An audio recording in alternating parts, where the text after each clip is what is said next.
ஓம் சக்தி பராசக்தி. என் அன்பு தங்கமே, உன்னுடைய துணையின் இல்லத்தில் இப்பொழுது சண்டை நடந்து கொண்டே இருக்கின்றது. அது என்னவென்று உனக்கு தெரிய வேண்டுமா? இதை முழுமையாக கேள் தங்கமே. நாம் கடந்த காலத்தில் நடந்த விஷயங்களை பற்றி கவலைப்படக்கூடாது. எதிர்காலத்தில் நடக்கும் விஷயங்களை பற்றி யோசிக்க கூடாது. நிகழ்காலமே நம் கைகளில் இருக்கின்றது.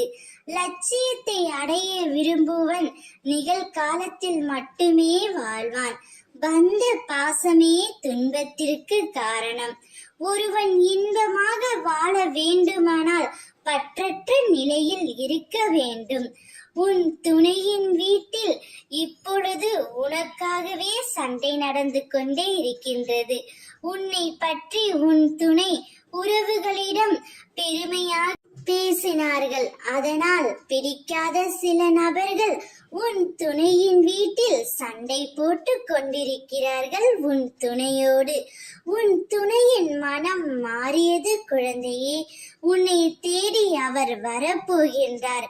உனக்காகவே அவருடைய வீட்டில் சண்டையிடவும் போகிறார். எனவே நீ கவலைப்படாதே. அவர் உன்னை தேடி நாடி வருவார். அவர் எதுவும் வேண்டாம், நீயேதான் என் கதி என்று உன்னை சுற்றி வரப்போகின்றார். உனக்கு நல்லது நடக்க போகின்றது.